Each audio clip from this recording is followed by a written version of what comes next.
Tonight, House Republicans have failed to pass legislation to keep the federal government running for the millions of Americans who depend on it.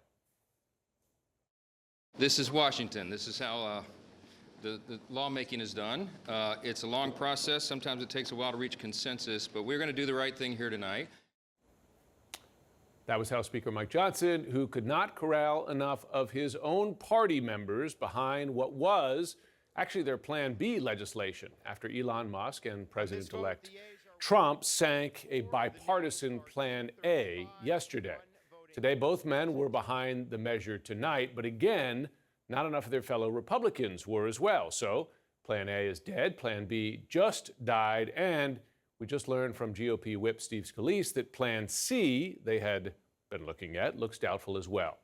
The question tonight is, once again, what now? CNN's Manu Raju joins us at the Capitol.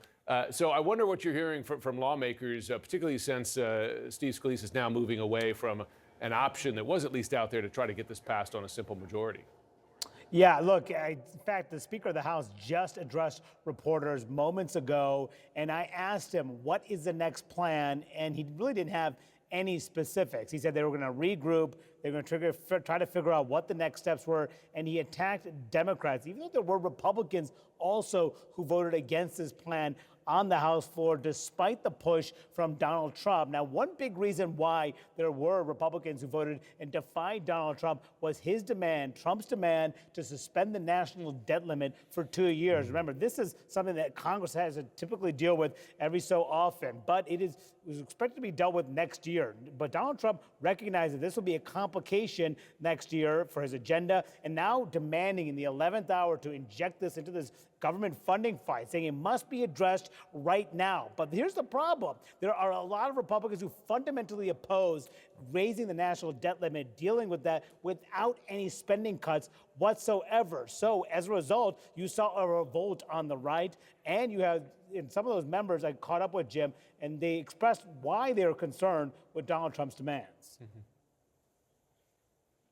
This just stinks. That's why America doesn't trust government, and it's for good dadgum reason. And you said shut it down.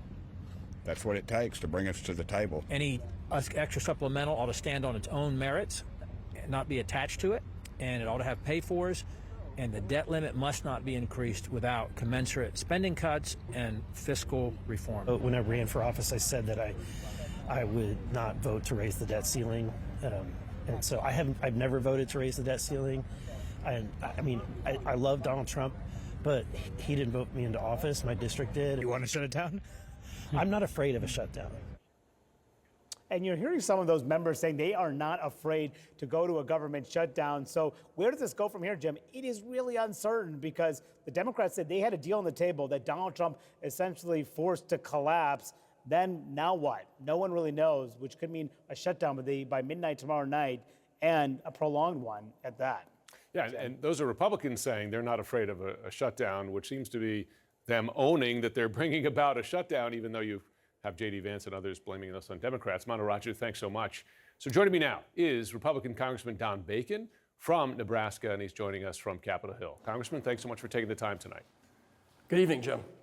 So you and I, we speak frequently, and you're someone who negotiates with members of the other party. You voted for bipartisan deals on a number of issues, and there was a bipartisan deal yesterday killed by, it seems, Musk and Trump, and now Republicans find themselves in this pickle. Was that the mistake there, killing what was a bipartisan agreement? Yes, Jim, to answer your question to the point, I think just 2 or 3 things that we could take away from this. We had a reasonably good deal, and by the way, you're never going to get a debt ceiling increased or a CR passed without Democrat support, because we have about 30 Republicans that will not ever support that, and in a tight majority, that means you got to have some Democrat support, which means you got to have a bipartisan bill. So that's the first point. Second point, the bill that we had yesterday had a lot of wins for Republicans, a lot of great things that we've been trying to get for 2 years now. But to get that, we had to give away a couple priorities that the Democrats wanted. And I thought it was a reasonably good compromise. The problem was 1 or 2 people in our conference, instead of just opposing it, I had to go out and demonize and distort provisions in the bill. So for example, our salary is $174,000, but they put out we're going to get $240,000. That wasn't true. that we were going to prevent any kind of investigations on those who served on the J6 committee. That is not in the bill. I could go on and on. So this stuff was put out by members of our own party. Then you have these social media influencers with 1 million followers. They pick up on it and they throw gasoline on the fire. And that's what we had yesterday. So, and people run away from that. I'm sort of used to it. I've been a target of a lot of these same people. So Elon Musk took some of this false data and put that back out there. And this is my third point. If you're on the same side and you don't like what you're hearing, pick up the telephone and call your friend, your ally. Why tweet and throw your ally under the bus? And I think this could have been easily resolved through a phone call to Speaker Johnson, work their way through it. Today, I voted for this bill today because it would prevent a shutdown, and it was a skinny CR. But I think Plan C is not going to happen because we don't have a majority of Republican votes for this. So Plan D is probably going to be something that we had yesterday with maybe some smaller revisions to it. And we're going to have to work with President Trump on the debt ceiling. And does that mean you're going to have to work with Democrats? In other words, do some horse trading with Democrats to get this across the finish line? Jim, by definition, I believe when you're talking a CR or a debt ceiling, either one, there's enough Republicans who will never vote for it, so you have to work across the aisle. This has been Speaker Johnson's dilemma. He knows he has to have some Democrat support to get these things passed, and that's why he was working across the aisle. And I trust him. He's only going to agree to the Democrat priorities that he can tolerate and live with. And I thought he did a good job. It got demonized and a lot of lies about it.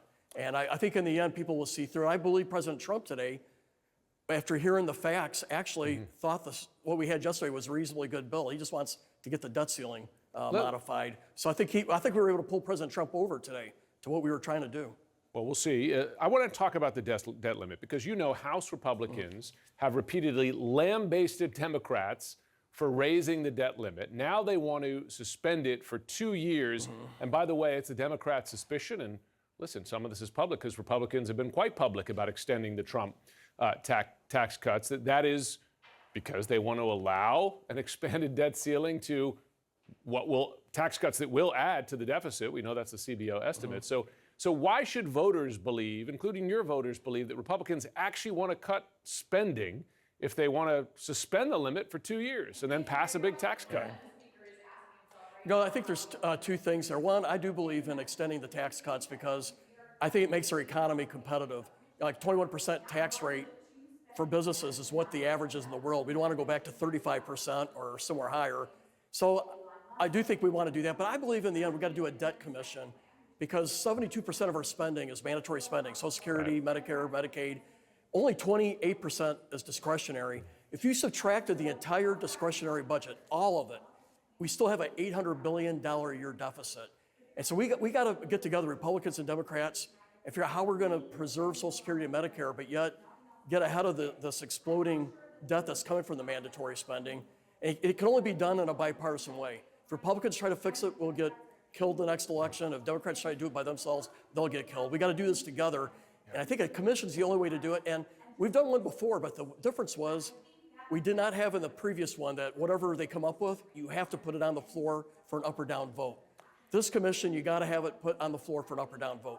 Let me ask you about one more measure here because Congressman Jared Moskowitz, according to sources from CNN, pointed in a Democratic caucus meeting that restrictions on U.S. investments in China were removed from the original bipartisan version of the bill. We should note, Elon Musk, he's got a lot of investments in China. Removing those restrictions would benefit him.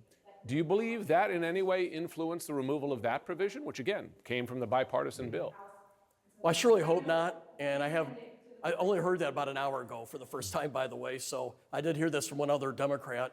But I think in the end, let's stay big picture here. We should be very careful about what business we do with China. We should restrict our exports. We should restrict our investments there. They are an adversary. They got 1 million Uyghurs in slave labor camps and doing forced sterilization. What they're doing to Hong Kong is terrible. What they're doing to Tibet's terrible. And they're not a good faith trader with us. I mean, they stack the deck against our trade. And so I think we should play hardball with them. And I think it's a mistake to take those provisions out. Okay, we'll see if it ends up in the final version. If there is one, Congressman Don Bacon, we appreciate you joining us this Thursday evening. Out front tonight, the breaking news. The U.S. closer to a government shutdown at this hour, a House vote moments ago failing. And it comes after Elon Musk blew up a deal that was headed for passage. The world's richest man right now holding the country hostage. It's all him calling the shots, it seems. The government shutdown could be just over 24 hours away, and Capitol Hill is scrambling right now after Trump's self-proclaimed first buddy torpedoed the deal that had been months in the making. Democrats and Republicans had finally agreed to a deal. They were ready to go and go home for the holiday. But then Elon came in, heard about it, and tweeted 92 times about the bill since 4 a.m. yesterday morning. 92 times. Tweet after tweet before Trump ever mentioned the deal. Now, a person who is not elected and who has never been elected has just blown up a bipartisan bill to fund the entire U.S. government. Musk's newfound power is stunning some on Capitol Hill today. He's president and Trump is now vice president. I think that's clear. All of a sudden, we have an outside influence who believes, I think he is president, and that's President Musk. Now, that's one view. Another view is that some are branding him a hero, trying to officially give him the power that he hasn't been elected to have. Senator Rand Paul tweets, the Speaker of the House need not be a member of Congress. Nothing would disrupt the swamp more than electing Elon Musk. Congresswoman Marjorie Taylor Greene, ready to enter the scrum, responding to Paul, quote, I'd be open to supporting Elon Musk for Speaker of the House. Now, just to give you a sense of how fast this is all unraveling for the current Speaker, Mike Johnson, who spent months working on a spending deal and getting it over the finish line. Just 2 days ago, Marjorie Taylor Greene said this about Johnson when she was asked if she'd support him as Speaker in the next Congress. I'm not answering your ridiculous question. I've already said publicly that I'm supporting. Oh, well, times change, a day passes, and guess what? Elon Musk should be Speaker, says she. Well, Musk does not have time to be Speaker, much less President.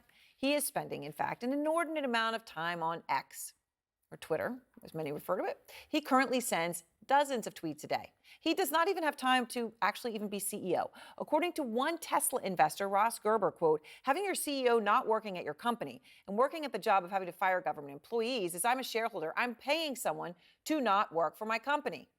Now, look, of course, Musk is not actually firing government employees yet. He's just spending more than 20 hours a day tweeting about doing it and about various other things. The New York Times found 1 week in September that almost a third of Musk's 171 posts were false, misleading, or missing vital context. And now his tweets have caused a deal that took months of negotiating between Democrats and Republicans to implode.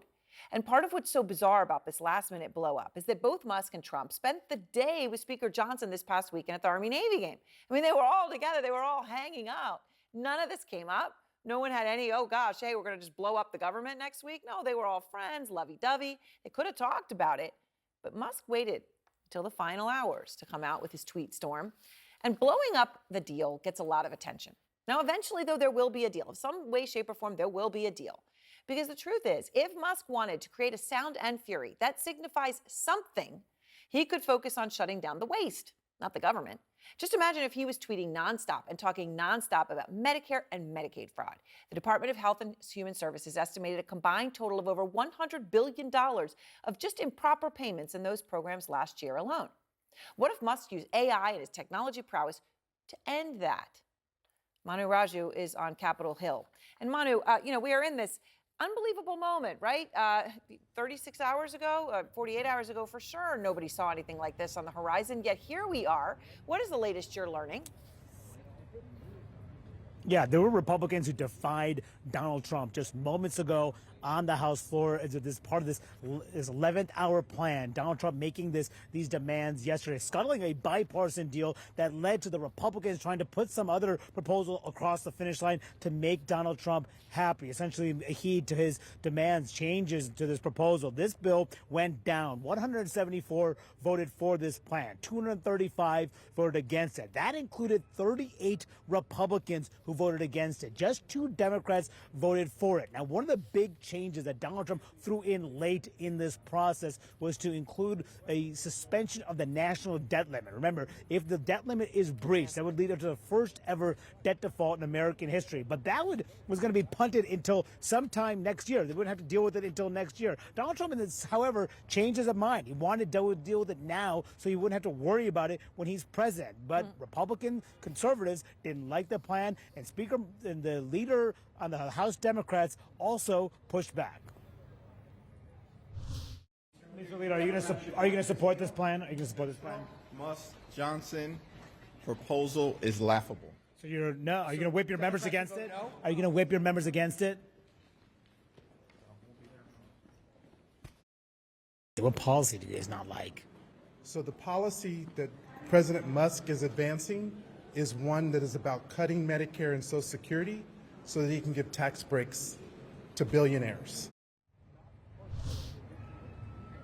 And that last point refers to the fact that Democrats believe that by suspending the national debt limit as part of this plan, it would actually make it easier for Donald Trump next year to pass a lot of his agenda, including his sweeping tax cut plan that Donald Trump wants to move ahead with. Democrats believe that giving away on the issue of the debt limit would take away their leverage at a key point next year to battle Donald Trump while they're in the minority. So where does this all leave everything, Aaron? It's unclear. We are headed into a government shutdown by midnight tomorrow night if there is no agreement, and there is no path to an agreement at the moment because of Donald Trump's demands that have caused a rebellion on the right and that caused Democrats to push back, leading to major questions about what's next, and if there's a shutdown, how long will it last?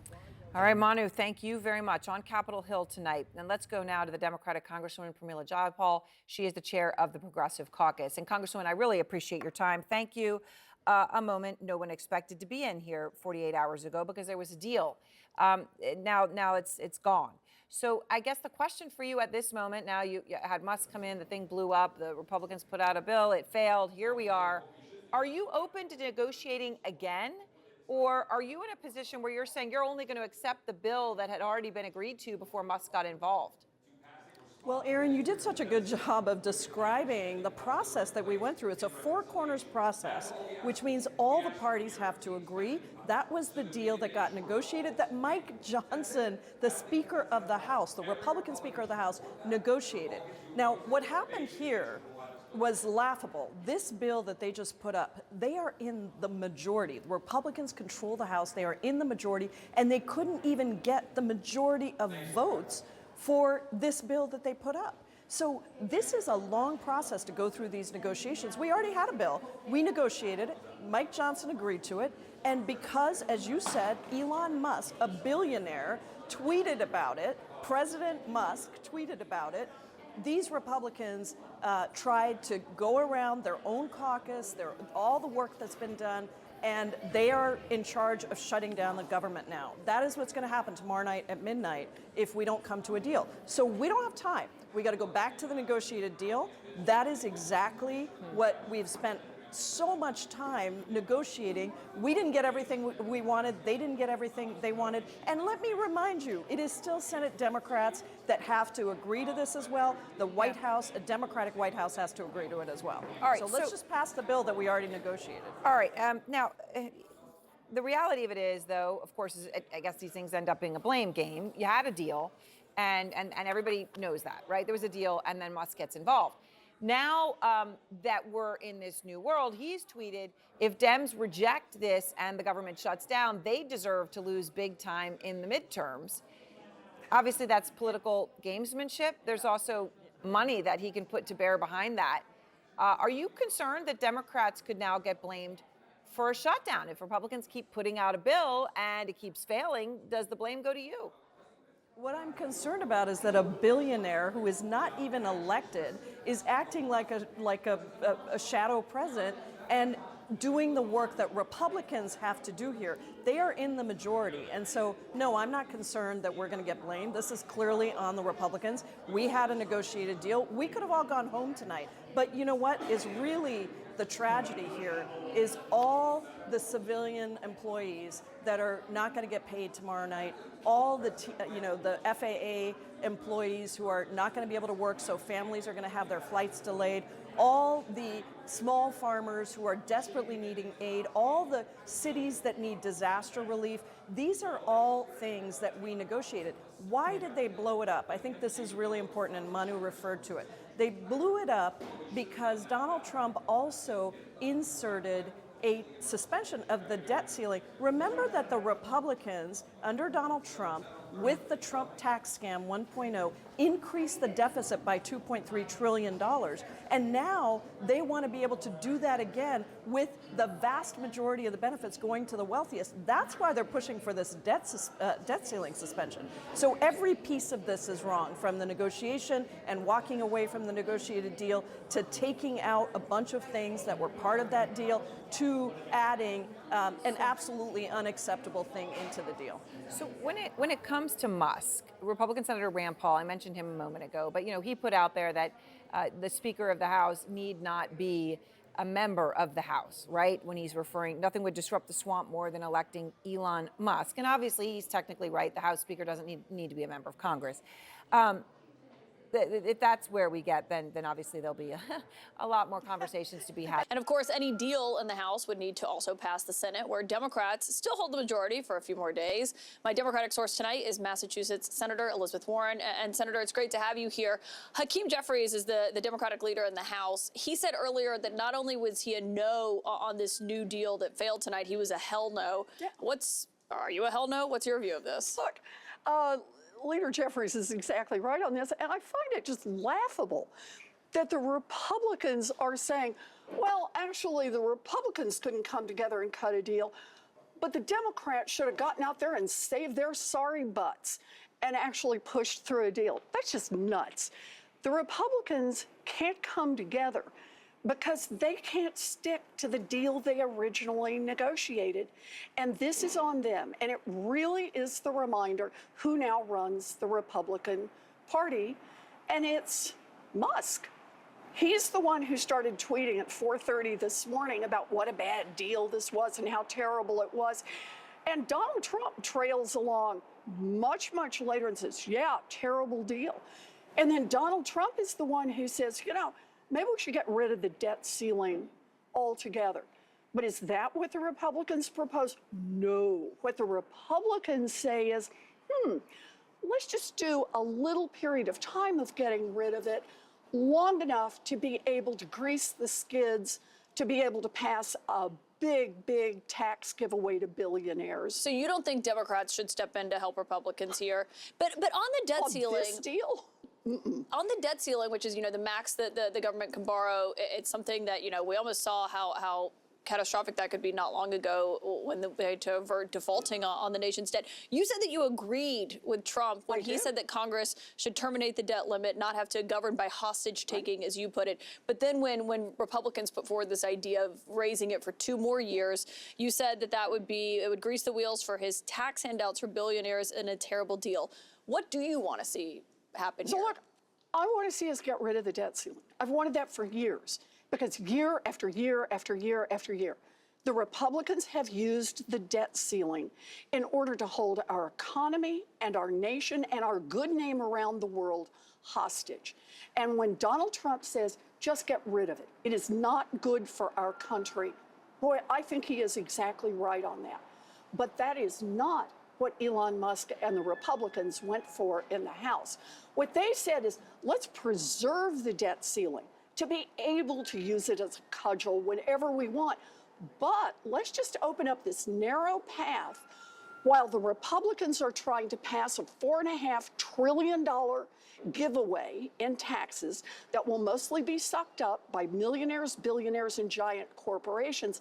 Let's just open a path for them to be able to do that without ever having to worry about the debt ceiling. Yeah, but there are some Democrat colleagues of yours who seem to say, we do kind of want to hold on to the debt ceiling because it may be the only point of leverage your party has in a few months from now. Look, the way I see it is we have watched over and over and over as the Republicans have held our economy hostage. And when Donald Trump says, let's just make a deal and get rid of it altogether, I hear him on that. When Elon Musk and the rest of the Republicans say, let's just create a little path so we can pass a $4.5 trillion tax cut, that's a terrible deal, and nobody should go for that. And so your view here is that Elon Musk is in charge, not Donald Trump. I think that's pretty clear. Look at the timeline on how this unfolded, and look at what was ultimately proposed. It was not Donald Trump's proposal that went to the House. It was Elon Musk's proposal. Looks like to me But Trump that did throw Elon's in the number demand one. there for the debt ceiling, which was not something that Elon Musk, they opposed essentially the deal that Mike Johnson had negotiated with Democrats, but for different reasons. Elon Musk didn't like everything that was included in it. Trump wanted to add the debt ceiling. You know, but we actually are now getting our first taste. This is it, live and in living color, about what it means to have this Doge right out here and what that's going to mean. And that's where Elon Musk's fingerprints are all over this. Because, for example, what this bill says is, oh, let's get rid of funding for research on pediatric cancer. Let's get rid of funding for research on early detection of cervical cancer and breast cancer.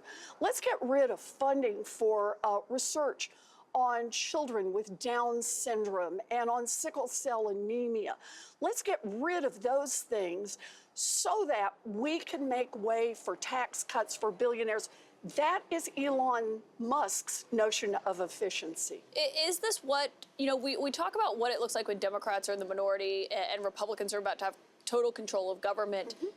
How does that look different now that Elon Musk is part of this and is something that is going to be in this, in your view? So I think the dynamic has now changed. We've never seen this before in American history, where a billionaire who obviously contributed a lot to the campaign, a billionaire donor, is now calling the shots with the majority party and telling the majority party that they will do what he wants, and if they don't, implying he's going to spend his money and encourage people to run I don't think he against them in implied. He outright primaries. said that he would fair primary enough. them. I'm that trying they to would be face political diplomatic. ruin if they I will did not. stop that. Can I ask you though, because we're talking about the leader of the Republican Party, we're talking about Donald Trump, Elon Musk, we're hearing from Democratic leaders here. President Biden has been very quiet on this. Are you surprised that he has not weighed in more? You know, right now he's just watching the Republicans eat each other alive, and that's the Republicans are in charge in the House. They have to initiate the spending bill that gets us this ongoing resolution to keep the government open. Those are just the laws. And right now, the Republicans can't get their act together to make that happen. And you don't think President Biden should weigh in?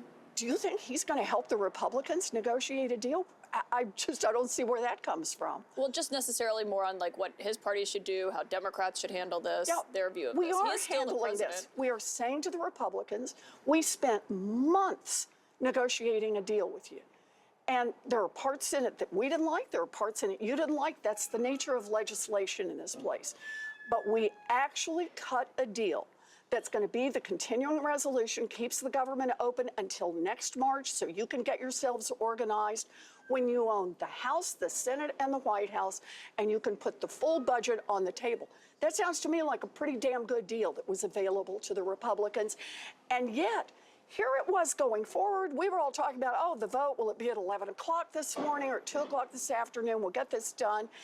And the answer is Elon Musk gets on X at 4:30 in the morning and the whole deal shatters. Is it clear to you who Senator Schumer should be calling and negotiating with at this point? Is it Speaker Mike Johnson? Is it Donald Trump? Is it Elon Musk? Let me say this one more time. There is no one for Leader Schumer to negotiate with. The Republicans can't get their own act together. And until they can, there's nothing for us to do. We have a deal. There's a deal sitting on the table. You know what? The Republicans right now could go back over there and vote, send the deal that had been negotiated, which would pass because it would have bipartisan support, send it over to the Senate. I predict it would pass the Senate and we would be done. Crisis averted. But the Republicans would rather have a crisis, would rather blow this up because they're all doing whatever the great and powerful Mr. Musk wants them to do. Do you think there's going to be a government shutdown? Ask Elon Musk. Senator Elizabeth Warren, we'll see if he joins us out here on the balcony. Thank you for that.